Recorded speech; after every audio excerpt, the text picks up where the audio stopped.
Good afternoon. We'll be starting in just a couple of minutes. Thank you for your patience. We're just going to wait for a couple more people to join us.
Good afternoon, and thank you for coming. We'll be starting our meeting now, and I would like to hand it over to Janine Benner, our director of our agency. Great, thank you so much, Michael. As Michael said, my name is Janine Benner, and I'm the director of the Oregon Department of Energy. And I want to kick this meeting off this afternoon by saying thank you. We really appreciate you spending time with us to talk about how the Department of Energy can help wildfire survivors with energy efficiency investments. And we really hope you'll be willing to share your thoughts with us on how we can design a program that will work well for survivors. On the line with us today are a number of my colleagues from the Department of Energy. So you just heard from Michael Friels. He's leading our efforts to design and launch the program. Christy Splitt leads our government relations work, and she'll be monitoring the Q&A on this call. Andy Cameron heads up our energy efficiency and conservation team. And we've also got a number of other folks on the line to take notes and answer questions. And we're also pleased to be joined by Andy Bolton. He's an analyst at the Building Codes Division who will share a bit about what his agency's doing on wildfire recovery. And finally, I'd like to recognize that I think we're going to have Representative Pam Marsh on the line, and we'll look forward to hearing comments from her in a few minutes. And I also see that we have Jackson County Commissioner Dave Dotterer on the line. So Commissioner, thanks for joining us. We're hoping to have a really interactive meeting with a lot of questions and feedback from the attendees, and that Michael will walk you through how to participate in this meeting shortly. And I also just want to make sure that people are aware this meeting is being recorded. So thanks for advancing to the next slide. Before we jump into the meeting, I do want to take a minute and let you know a little bit about the Oregon Department of Energy, especially for those that we haven't had the opportunity to work with before. So what you see on the screen is our vision, our mission, and how we achieve that mission. So at the Oregon Department of Energy, we help Oregonians make informed decisions and maintain a resilient and affordable energy system. We advance solutions to shape an equitable clean energy transition, protect the environment and public health, and responsibly balance energy needs and impacts for current and future generations. Providing support for wildfire survivors to rebuild in a way that saves energy and money will contribute towards a safe, equitable, clean, and sustainable future. And it's our hope that this program can help make life at least a little bit easier for survivors in terms of energy efficiency. And I'm personally glad that the Department of Energy can play a small role in recovery. So now I'm going to turn it back to Michael to give you a sense of the agenda for today's meeting and how you can engage in the conversation.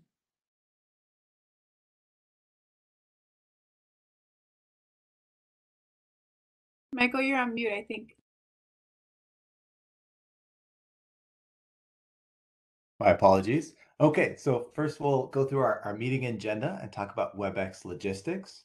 and the meeting format of the outreach meetings that we've been doing and future meetings.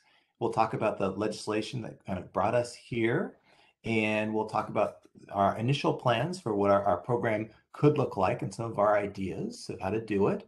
And we'll hear from Annie Bolton of DCBS's Wildfire Hardening Program, which is great. But we should have quite a bit of time at the end for questions in an open forum. And we've got questions for you, and we'll ask you questions throughout the presentation. But we're hoping that can be an open forum at the end. And we do want people not to feel limited by the questions we ask. So we want to hear feedback, a variety of aspects on rebuilding and what challenges people are facing and how we might be able to help. And so we've got questions, but we want to hear from you and basically want to spend a lot of time listening today, as well as informing you. And as Jean said, this meeting is recorded and will be available after online. So using the WebEx platform, so hopefully what you see here, it looks similar to the general WebEx platform that you're using, and you can see the panelists.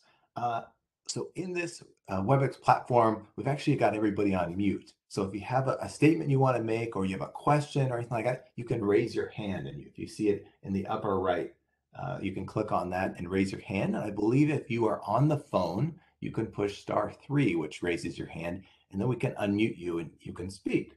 And we'd love to hear your question or comment or feedback you'd like to provide. And please notice, I know Janine mentioned there's a Q&A format. So you can also, if you don't feel like voicing your question or response, you can write a question in that Q&A box, and please have it send out to everybody so we can all see your question. And you can certainly ask questions that way or provide feedback, whichever way you would prefer. So this is one of a series of outreach meetings we're doing. So we started with the Oregon coast, and we did the McKenzie River area and the Marion County Santiam area. And now we're talking to Southern Oregon, and we're trying to capture large areas of where the wildfires of 2020 really hit, because we want to hear feedback and hear how the recovery efforts are going. We do have a kind of a wrap-up final meeting next week where we want to talk about this program, what we want to do, but also what kind of feedback, what we've heard in these community meetings, and what our plans are going forward with rulemaking and how to design a program, and some kind of an initial framework of what we think our rules for that program will look like. So if you know somebody who's very interested in this process and wasn't able to attend today, that might be a great opportunity for them to be involved. And all these meetings are also recorded and on our website, so people are certainly welcome to take a look at those and listen in. Another opportunity, which I'll mention a couple times today, is we've got a public comment portal available, and we will follow up with the link to this, so you don't have to write it down now. But on that public comment portal, we've got questions on there for people to answer. We've also got a space you could, if you have a document that you'd like to upload, or just a general field, if you want to enter in a bunch of feedback on it, we'd appreciate any opportunity to hear from you and receive that feedback. So please take the time to do that. So unfortunately, one of the reasons why we're here today is in 2020, we had severe wildfires across the state. Over 1 million acres burned, for 21 fires, there were high winds, there was drought, and quite a combination of factors that led to a lot of destruction. Over 5,000 structures were destroyed. So we have Representative Marsh here. And Mr. Representative Marsh, may I ask you to speak a little bit about Southern Oregon and the recovery efforts there, and your thoughts to the agency on what we should work on? Thank you. Thank you, Michael. Thanks for the chance to be here, and thank you for setting this up so that members of our community can provide some direct input as you are putting the incentives together. I would say in Southern Oregon, Jackson County, where we had a loss of probably 2,600 housing units, 2,500 in the Almeda fire and another 100 in the Obenchain fire, we are a toe into recovery. But we have a fair number of permits for this point in the recovery pulled. The last time I saw it was around 25%, although I don't have the most recent number. But those are largely in our single family home area. So you're starting to see some people even back in new homes, and some neighborhoods starting to take shape. Where we have not yet seen recovery move forward is in the manufactured home RV sector, where we experienced a lot of our dramatic loss. Of those 2,600 units, 15 to 1,700 were manufactured homes and RVs in about 18 manufactured home parks, which were largely or fully destroyed. So that's really where we see the work ahead in large part. Certainly no question that there are single family homes where owners are still struggling to pull permits and to figure out what their path forward is going to be. But the big and obvious gap is in manufactured housing.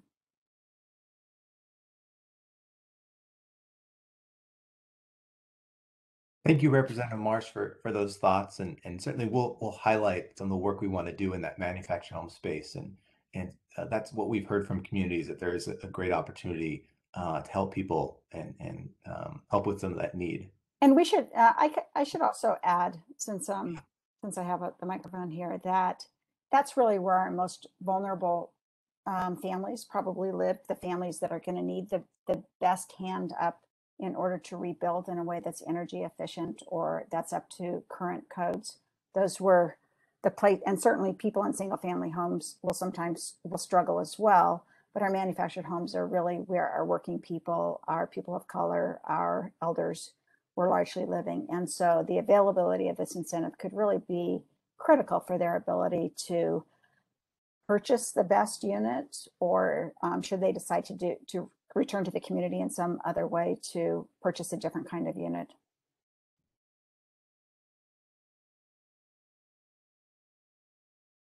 Thank you, Representative Marsh. Christy, would you kind of talk through the legislation of what's brought us here today? Sure. Thank you so much, Representative Marsh. I also just want to say thanks also to Commissioner Dotterer for joining us, and for Senator Jeff Golden for joining us as well. And I'm sure all three of them were involved in passing legislation during the 2021 legislative session to help aid recovery and rebuilding for their communities. From those conversations, two crucial bills passed. One of them, House Bill 2289, was a bill designed to streamline the rebuilding process. And so that bill and the conversations around it gave rise to the incentive program we're here to discuss today.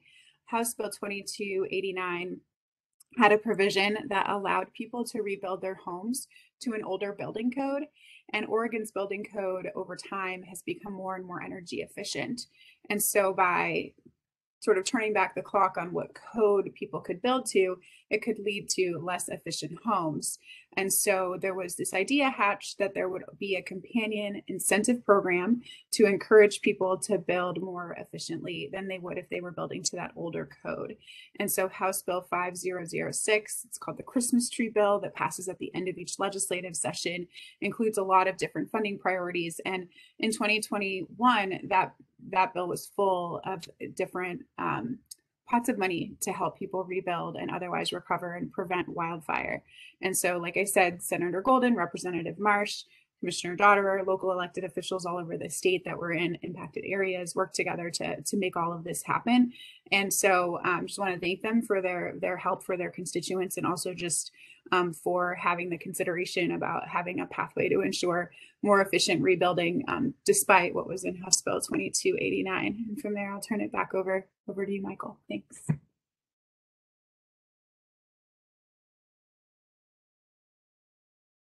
Thank you, Christy. Andy? Thank you, Michael. I'll talk a little bit about the program design. And really our focus here is on wildfire recovery, meeting code, driving economic recovery, and incentivizing energy efficiency. Looking at our program budgets, they really should follow the percentage of the structures that were destroyed. And it's worth noting that around 94% of those structures were single family and manufactured homes, with commercial and multifamily structures comprising about 6%. We recognize fully that the building types have varying needs, we know that single family and manufactured homes require considerations that are different from each other and different from those of the commercial and multifamily sector. In delivering this program, we want to offer a simple and streamlined delivery that utilizes existing systems, that meets the needs of the survivors and the stakeholders in local jurisdictions. Our goal is to create and maintain alignment with other state agencies, including Department of Business and Consumer Affairs. We're really going to focus on equity, and it's going to be a major driver in our program design and implementation. And as we're doing today, we're going to utilize the public process as much as we can. Next slide, please.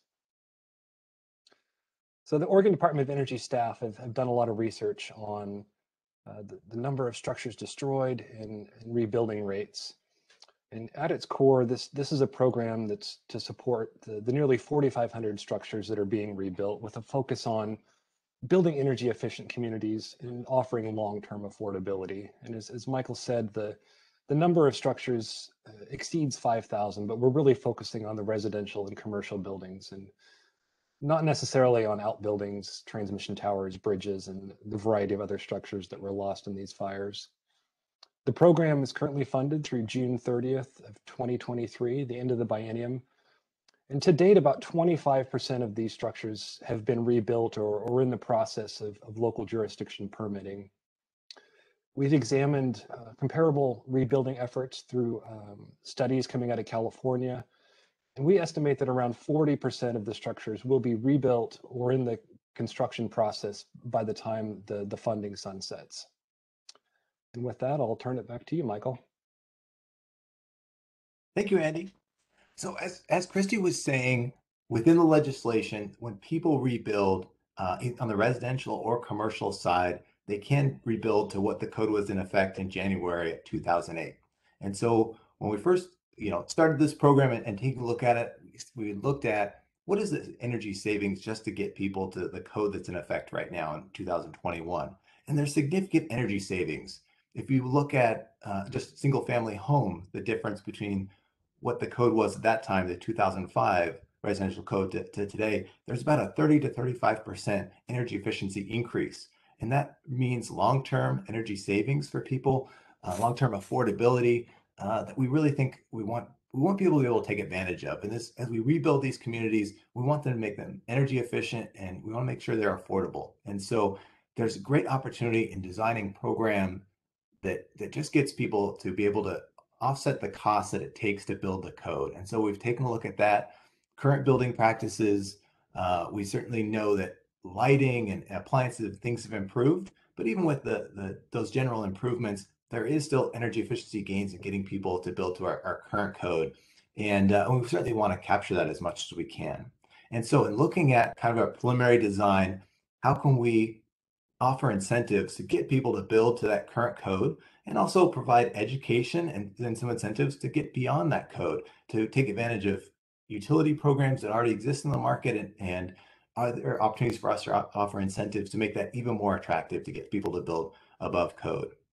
And Representative Marsh highlighted the great need within manufactured homes to provide support.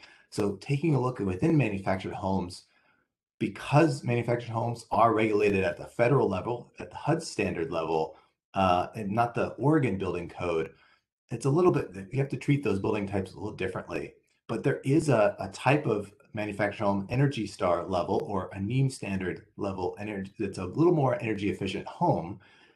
We're looking at, can we provide incentives to get people there and offset the majority, if not all, the costs that it takes to get that more energy efficient home? And can we help people take advantage of our program and utility programs and utilize services in Southern Oregon, such as Access, to communicate with those communities and make sure they're clear on what that opportunity is. And so on the new manufactured home side, offering an incentive to get a new energy efficient manufactured home. But we've also heard from those communities that the reality is a lot of people can only afford maybe a previously owned manufactured home. And so what is something we could offer those people, as well as people who buy new manufactured homes?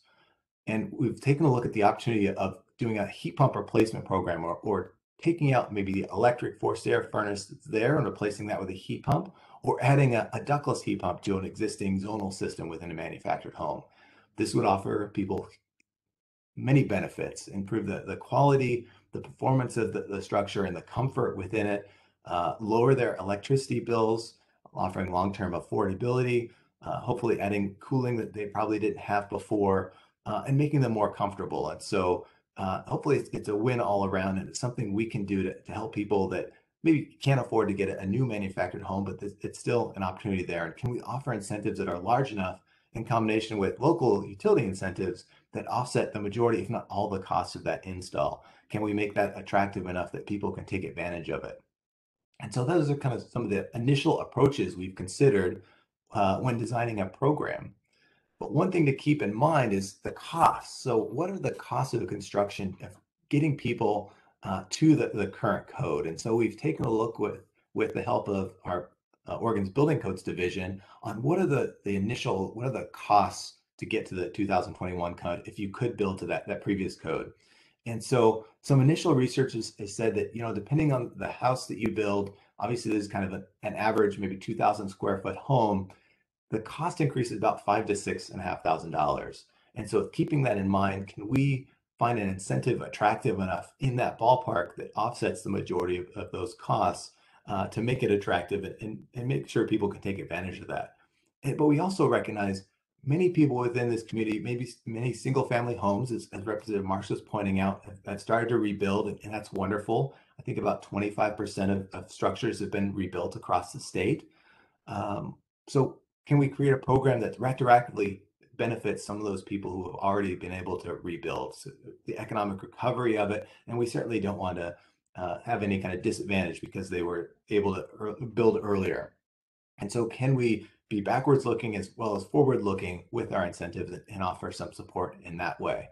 And so I do want to ask the group and pause for a moment, because we have these numbers, the $5,000 to $6,500, but we're certainly interested in people with a local perspective. We certainly know there's material shortages and a variety of different supply chain issues.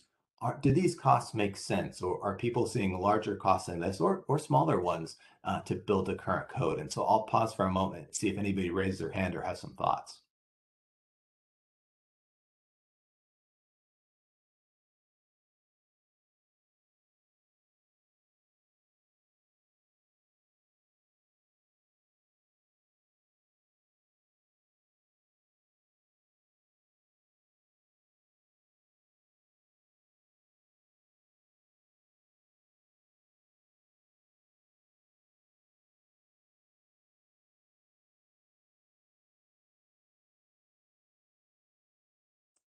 Well, Christy, did we get any takers?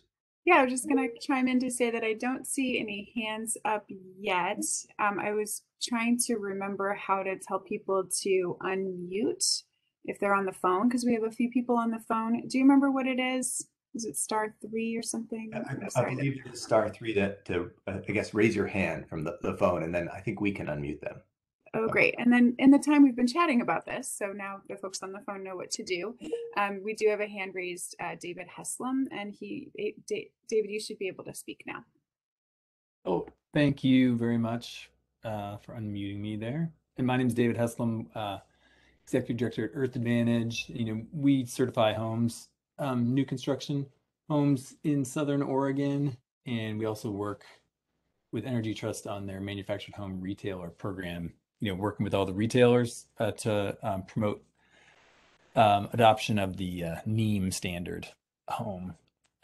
So the question at hand, though, here, I think this is a pretty tough question because nobody's building to the 2005 code at this point in time. So when you're trying to figure out what the cost differential is to build the 2021 code versus the 2005 code, it's not anything a builder has been pricing out, because if they're pricing anything out, they're pricing out what the current code is versus the next code. So they understand what their cost differences are. So if nobody's answering the question, I'm just going to throw that out, that may be why, because nobody's priced out what the 2005 code costs since the code came along after the 2005 code. There really hasn't been a need for anybody to do it, unless folks are now going back, and have local experience today down there. Thanks.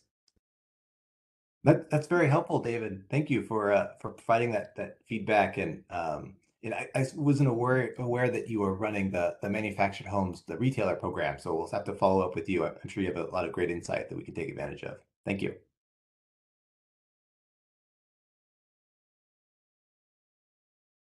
I don't see any other hands up. Oh, now we just got another one. There we go. As soon as I say that, it seems like we get a hand raised. Joe, you should be able to talk. Joe Slaughter, Community and Economic Development Director for the City of Phoenix, and I'll echo that last comment that the permits that are being issued and I guess applied for are all for the current standards, the current code. So we have one exception to that. There was a rebuild that was done to partially, I guess, to the 2008 code for some multiple family stuff. But even that, I mean, it was impractical to even to go through the effort of trying to meet the previous code. It just made sense for the builder to build much of it, more energy efficient into the 2021 standards anyway. So anyway, we're not really seeing anything about people wanting to try to build to the old code. They're building to the current code. That's excellent. Well, we're certainly happy to hear that. Thank you for sharing that, Joe. Yeah.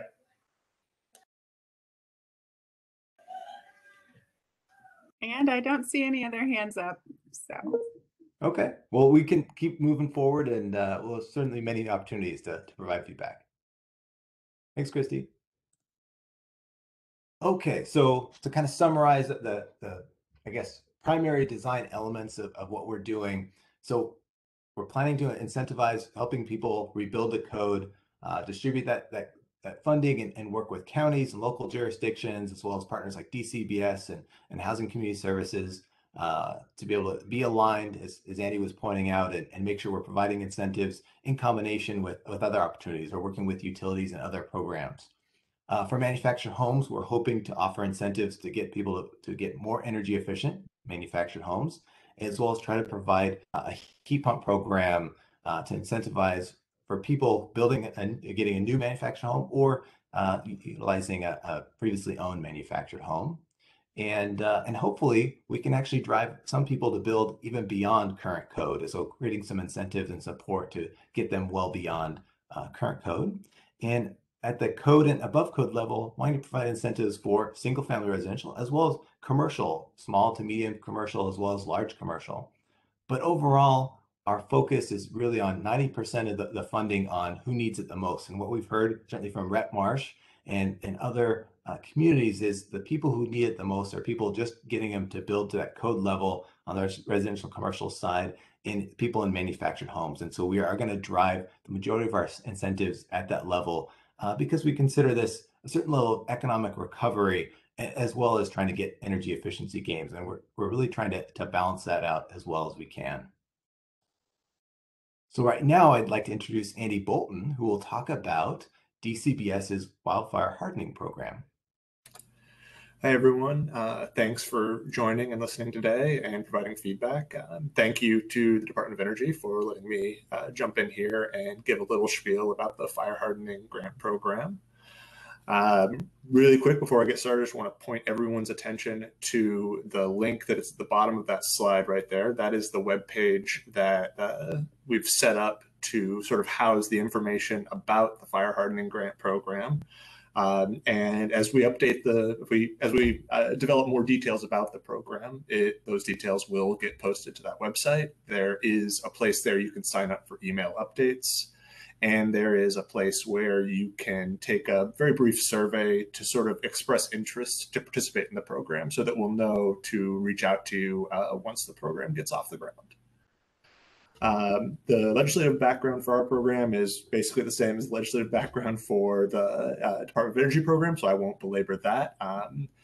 We are putting together a grant program to incentivize rebuilding measures that will make the structure more resistant to wildfire damage in the future. And the way that we're planning on doing this, program's still in development, but there will be sort of a menu of available options that as folks are doing their rebuild, they'll be able to look at and select from that menu things like ignition resistant siding, ignition resistant roofing, and there'll be specific set grant amounts tied to each of those menu options. So if you select that ignition resistant siding, you'll get grant X. And if you select that ignition resistant roofing, you'll get grant Y. Just like the Department of Energy program, ours will be, you'll be eligible for the program even if you've already completed work. You don't have to be in the process of completing work now, or you don't have to wait until the program gets up and running to be eligible for the program. If you rebuilt this last summer, you will be just as eligible as someone that rebuilds next summer. The goal is for eligibility to extend both to site-built homes, manufactured homes, and commercial structures. So the eligibility will run across all of those major groups. In terms of actually administering the program, we're partnering pretty closely with the local counties. They'll be a little bit more of the face of the program as opposed to us at Building Codes. And the goal with that is to try and fold as much of the process into the normal building inspection and review process as possible, to try and simplify it as much as possible. We don't want to make you go through any additional steps if we can avoid it. So a lot of the interaction that will happen with the program will happen with county staff. In terms of our next steps that are coming up, we've just finished the process of meeting with all of the affected counties to sort of iron out that partnership process, and we'll be entering into agreements with them to administer the program, to help us administer the program. And after that, we'll be going through a rulemaking process starting in December, and then we're all that with the hopes of standing the program up in early 2022. Once again, I just want to reemphasize that website at the bottom of the slide there. That is going to be the best place if you want one place to watch in terms of more information about this program. That webpage will be the best place to go for it. Thanks again to the Department of Energy, and back to you, Michael. Thank you, Andy. Okay, so now we're going to go back to kind of our general feedback portion of our presentation here. And so I'm going to read through a number of questions that we have for this audience. And again, please don't feel limited by these questions. These are just prompts to try to get people interested in thinking about what things we need to learn in as far as designing a program that will help as many people as possible within this community. Okay, so our first question is, what type of information or service is helpful for you when learning about a program? Is energy efficiency being considered by wildfire survivors as they seek to rebuild? Are residential and commercial structures being rebuilt to current building codes? Or are people taking advantage of the ability to rebuild to the 2008 building code? And luckily, we already got some great feedback on that. Should Oregon Department of Energy consider providing low-income wildfire survivors a higher level of incentive to offer greater support for communities struggling to rebuild? If you are currently working towards rebuilding, would you consider building beyond current code to make your home more energy efficient and improve long-term lower energy bills? When filling out an application, what things make it convenient and accessible for you? How would you like to access energy efficiency information or services? And what questions do you already have about the program? Great. So as we get started with this section of our conversation today, please feel free to raise your hand if you're on via the website, via the internet, however you want to put that. If you're on a phone, it turns out you can unmute yourself by just doing *6. So just letting folks know how to bypass the hand raising if you're on the phone and make it a little bit easier on yourselves. We do already have someone who wants to make a comment, so we'll get to that in 1 second. But as we go, feel free to ask questions, feel free to answer questions. This is sort of an open period of time for us to discuss, and we're just really interested in hearing insights. We've looked at the list of attendees, and we have a ton of great people on this call. We really want to hear from you. So we'll open things up first by hearing a comment from David. If you want to go ahead, and I might need to unmute you. So, yep, you should be good to go. Yep, thank you. I got unmuted. And I just wanted to make a comment about new manufactured housing and opportunities there that hopefully can be taken advantage of. So there in addition to building or getting new manufactured housing to be more energy efficient, along the lines of Energy Star, and NEEM is an approved Energy Star standard. Fannie Mae created a mortgage product a couple of years ago, which Oregon lenders are aware of and are promoting. It's called MH Advantage, for Manufactured Home Advantage. And that loan requires that a new manufactured home, be Energy Star, so in alignment with what you're already talking about, and then a few other things like a 6-inch eave, a 4 and 12 pitch roof, a couple other things. And the thing I wanted to point out is, if a home qualifies for that, then that home will be considered equivalent to a site-built home. And so now what this actually makes happen is, manufactured homes are usually considered a chattel property, or chattel loans are used for them, not typical mortgages. And they are viewed as a depreciating asset rather than appreciating assets. And they really don't help people move towards a security in their lives financially, or create intergenerational wealth like a site-built home does.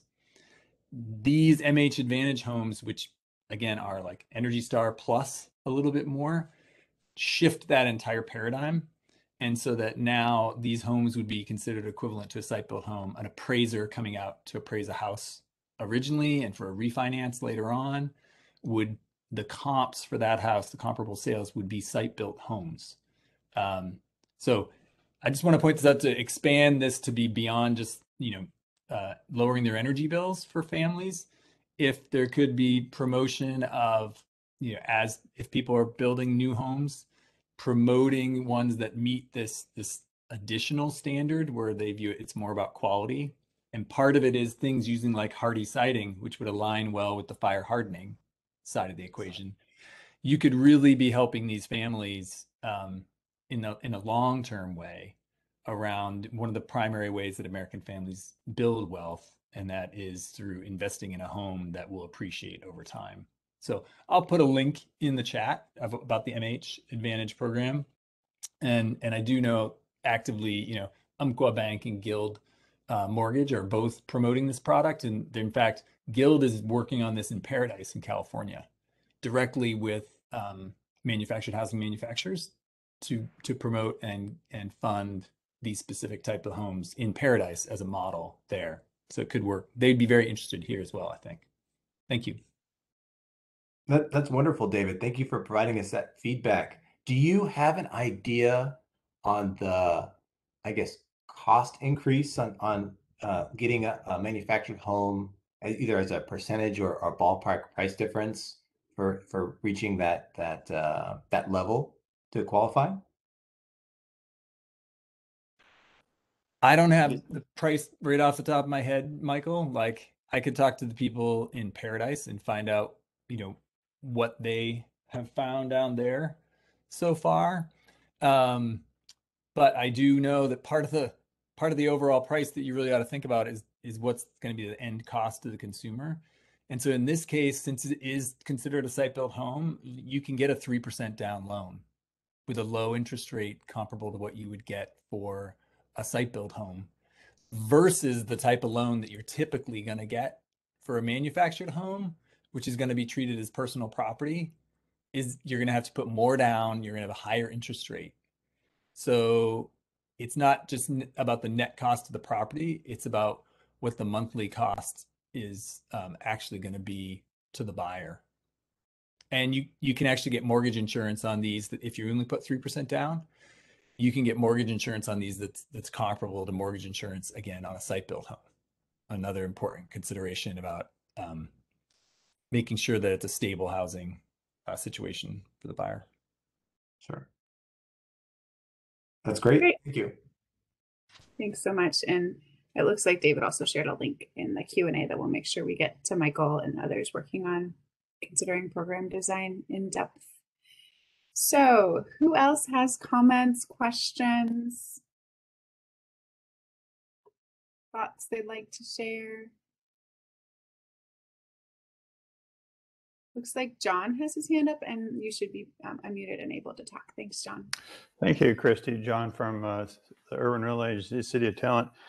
Just want to build on what David was talking about. The MH Advantage is a great program. I was also wondering, is the program going to maybe offer some technical assistance for residents and also for the manufacturers and also the owners of these manufactured parks?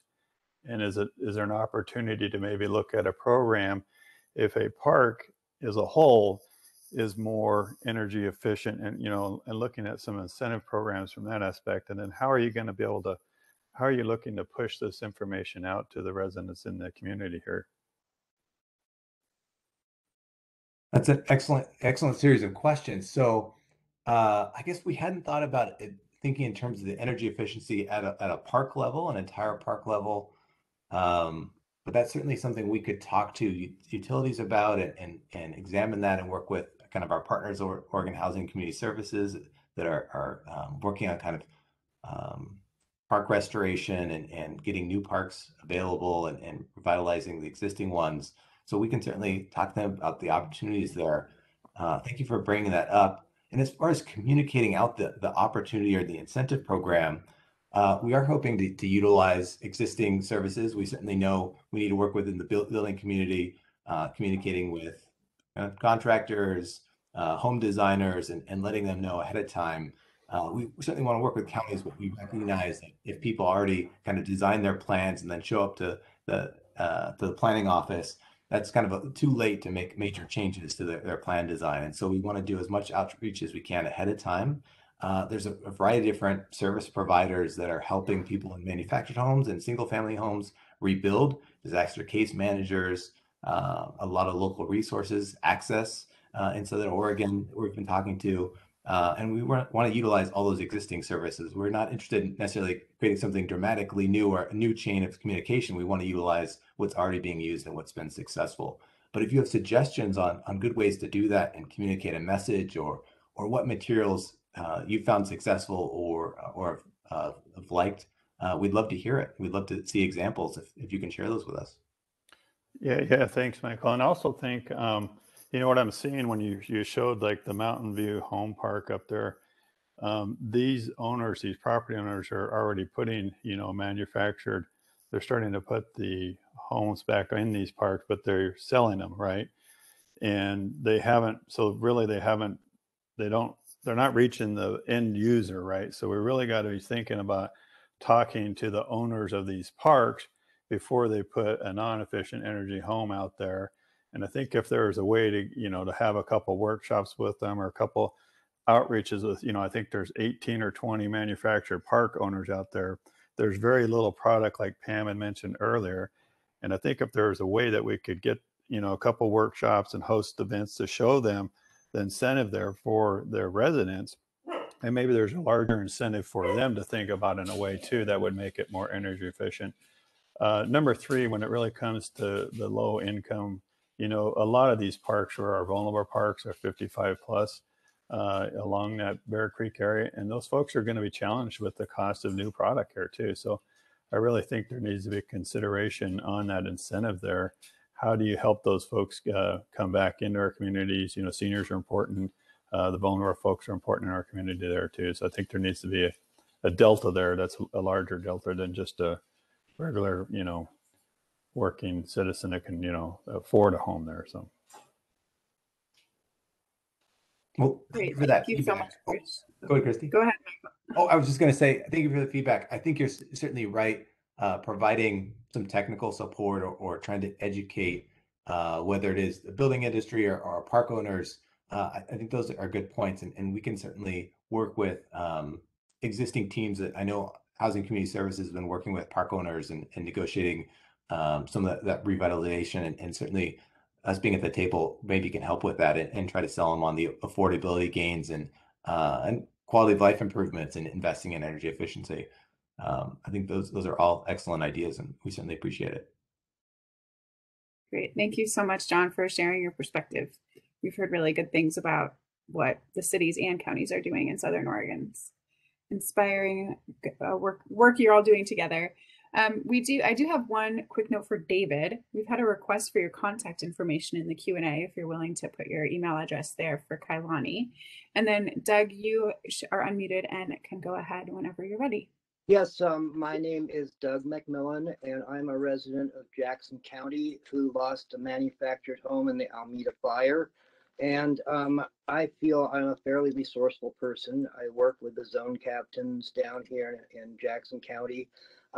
My question to both, well, to the Energy Trust, since that's who we're talking to, or to the Energy Department and Energy Trust is, I have been looking for resources. Well, let me say that I am a senior on a fixed income I put a down payment on a home, which is tentatively going to be delivered in April. And I'm curious because I'm very interested in getting solar put into my home, which will in the long run help me afford to be able to live there. Southern Oregon has plenty of sun, and I think that there should be ways that we can utilize that sun and take advantage of it. So I guess my question is, are there going to be, or are there incentives, grants, or rebates to help someone like me acquire a living environment where I can sleep at night? Well, thank you so much for being here today and for sharing your experience. And we're also sorry to hear that you've had to go through this, of course. The good news is that our agency does have a solar rebate program. It's called the Oregon Solar and Storage Rebate Program. It's open now, and it's accepting reservations, and you can get rebates for solar. You can, if you Google Oregon Solar Rebate, it actually pops up because that's usually how I find it. But you go through a contractor, and so there's an approved contractors list on there. But I also know that we'll get your email address from you being on the call today, so I can follow up with you after this call and make it easier for you to connect with the right information. Yeah, that would be terrific because I keep seeing things like popping up on like I like to call fake news, Facebook. And they want all kinds of information when you click on their thing. And I'm very leery on handing out information on that platform. So this would be if people like me could have access to something that we know is secure and safe for us to put our information into. So I would really appreciate a follow-up and an email. And I'd just like to give a shout out to people that are in the state, and Kailani, and also oh, what's her name? Now I feel like I'm embarrassed. The one that's doing the incentive program for the replacement of manufactured homes, Chelsea. I would just like to give a big warm a shout out to them because they have been helpful to myself and to many other people down here in Southern Oregon in our rebuilding process. So, and thank you guys for having this forum tonight. Yeah, thank you. Thank you so much. And I will follow up, and I'll also see about Energy Trust of Oregon. That might also be a resource for you. So okay, stay tuned. I'll get in touch. All right. Thank you. Thanks, Doug. I think we ended up with another question for David Heslom in the Q&A. So David, just go for it. Like, our Q&A is your Q&A. And hopefully people can see it when they look in the Q&A. And if not, maybe somebody can raise their hand and let us know that that's not working. Sorry, I wasn't paying attention to everything that was in the Q&A. Oh, it's okay. Somebody wants to know if you'll have to look. You can look. There's a question about the Umpqua loan program from Michael Mortar. I'll let you see if you can take a look and then come back to you in a minute or something. Or I guess I could just ask you because maybe you can't type in. I don't see it for some reason. I'm not sure. Okay, maybe just I can see it. Okay. So Michael Mortar, who works for the state and is like one of the leading people doing recovery work in the state. So thanks, Michael, for your efforts. He says, great input from David Heslom. One question: are the low interest Umpqua loans available for manufactured homeowners who are renting space?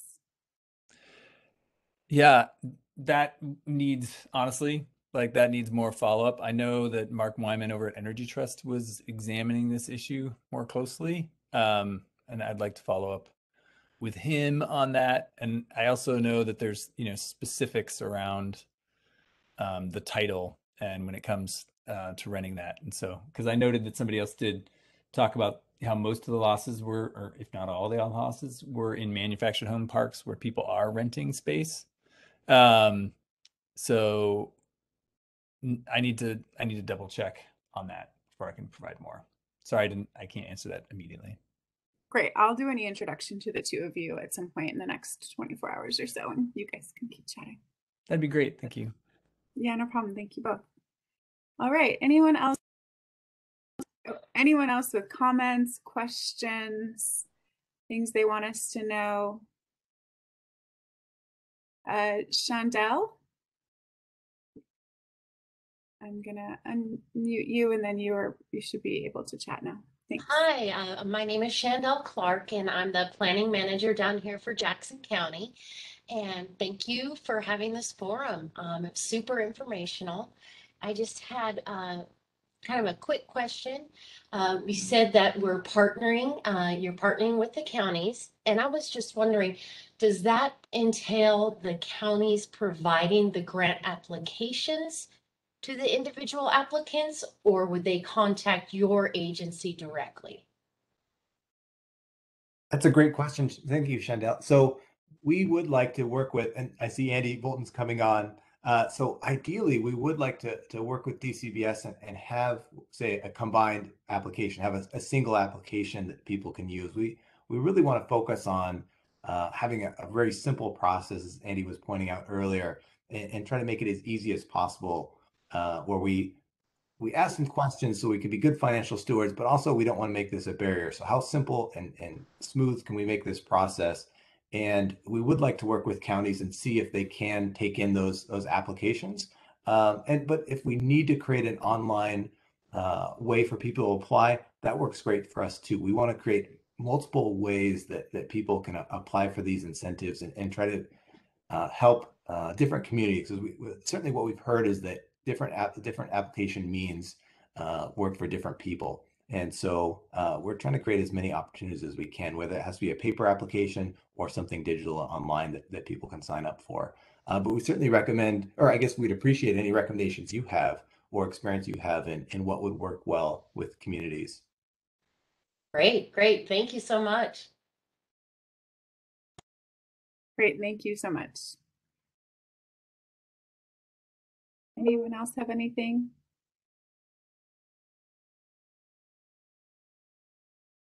I got the note. I see the note from Marsh about also including you in that conversation with Michael and David. So I'll make that happen. Alessandra De La Torre, who's given us some great advice already. We'd love to hear more from you. Thanks, Ale. You should be ready. You should be able to talk now. Oh, hi, can you hear me? Yes, we can. Thank you. Yeah, thank you all so much for holding this. And these are really good questions to think about. I was specifically thinking about number 5 for when filling out an application, when things make it convenient.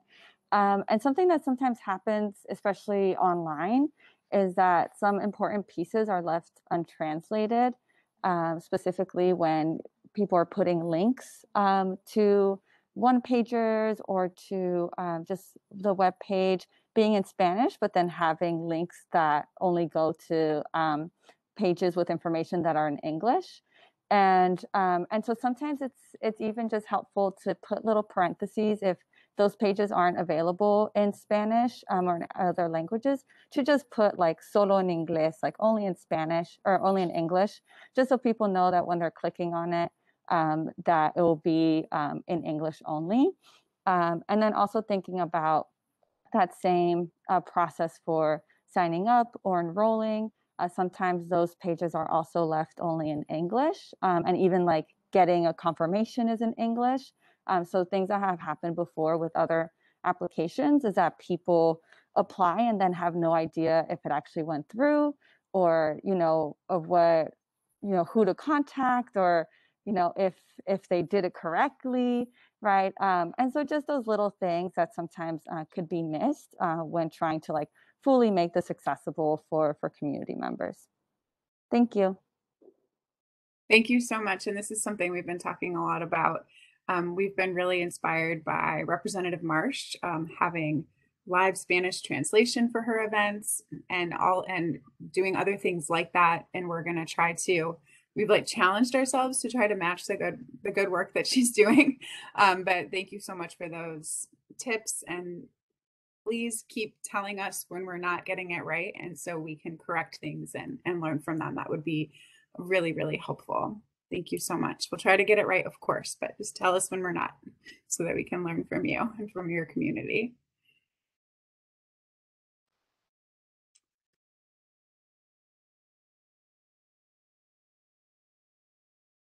Oh, Christy, I believe you're on mute. Mute. Sorry, I muted myself by accident. Yeah, we have somebody on the phone, and you were unmuted for a second. Let me get you back. Okay, you should be able to talk now. Hi, Christy, can you hear me? Yes. Hi, this is Scott Leonard from Energy Trust. I just wanted to offer up, I've been listening in on the phone and not able to see the comments, but there's been several comments about Energy Trust overlap with the incentives. So feel free to throw my contact information and any of the follow-up. Michael has it, and I'll be sure to connect like the solar connection and the questions about the home loans and stuff to the appropriate folks at Energy Trust. Great. Thank you so much for your work and for your partnership on this and lots of other things. Yeah, thanks for holding this session. This is great. And I guess while I have the floor here, Energy Trust has incentives available for those rebuilding in the commercial, manufactured home, and single-family stick-built residential sector. And we're working on kind of new incentives for 2022 that should be released shortly. And so if you're interested in rebuilding, especially in the single-family space, we're going to be offering or holding a informational session, which is coming up on December 9th. And both the folks here, BCD and ODO, will be a part of that. And so if you're interested in participating, please just make sure your contact information is available so we can reach out to you for that session. Great, thank you. All right, we just have a few minutes left. Are there any other questions, concerns, comments that people want to raise? I'm also going to check the Q&A one more time. Christy, this is Pam. How would you like people's contact information? I think that December 9th event sounds like it'll probably be appealing to a lot of people who are on this call. So how can we efficiently make sure that their contact information is shared for notification? Yeah, we can talk about it. It might be against our policies to directly share contact information, but what we can do is we've been sending follow-up emails to everybody who's joined these calls, and we can include the information for the December 9th meeting in that, if that works. Perfect, thank you. Yeah, no problem. Any final words on that? Or this or anything else? Okay. Great. Well, I just want to thank everybody for coming today. Michael has a couple more slides to get through to share some kind of next steps with all of you. And if there's anything else, just go ahead and raise your hand and I can grab you late, or put anything in the Q&A and we can respond to it as things close down here. Okay, thank you, Christy. So as we pointed out, there's a variety of different information sources that we've highlighted. We've got Department of Energy incentive program page. We've got our administrative rules activities. So as we continue this process, we'll continue to have some meetings and start putting together some draft rules for people to take a look at.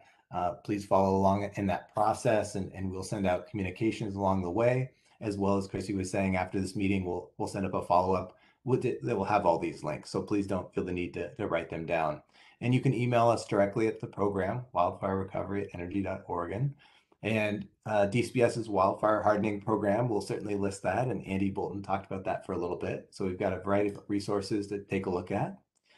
But just to kind of wrap up, give you an idea of timeline. I know Scott Leonard was just talking about Energy Trust introducing their new incentives at the beginning of 2022. And we hope to be able to introduce our program in February of 2022. And I know DCBS is on a similar timeline. So we're having community meetings right now. We'll start with our rulemaking process, and then we hope to implement this in February of 2022. And hopefully all these programs can be available, and we'll do a lot of outreach. Just as Scott was pointing out, the December 9th meeting, we are hoping to start having more meetings and get the word out there and utilize existing resources. And so if you do represent an organization and you want to provide your contact information or ask us to follow up, or you'd like to schedule have a virtual meeting or anything like that, we'd love to do it. We certainly have the staff to do it, and we'd love to come talk to you, a small group or individuals or a larger group of presentations.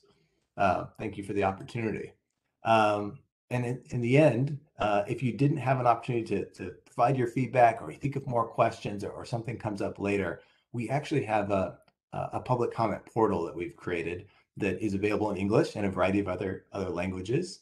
And there's questions on there, as I think I mentioned this earlier, as well as space to upload documents or just provide general feedback, or just put some questions in and we'll respond and get you some answers. So please visit us there or email us directly. So that's kind of our show. Christy, did anybody else raise their hand here at the end?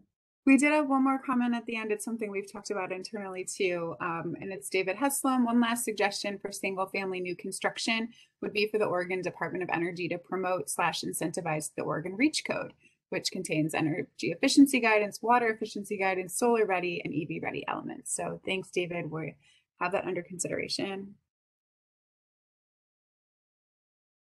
Okay. All right. Is that the last one, Christy? Think so. I don't see any more hands up. I don't see anything else in the Q&A, although we'll get to see it all too. If we missed anything, we'll still get it, even if we don't get it right this second. So if you want to put anything in it before you go, feel free. We'll still see it. Wonderful. Well, thank you everybody for your time. We certainly appreciate the opportunity to listen to you and hear about your experiences and hear your suggestions and ideas. And just thank you for taking the time to do this. We know everybody's very busy. We appreciate your help.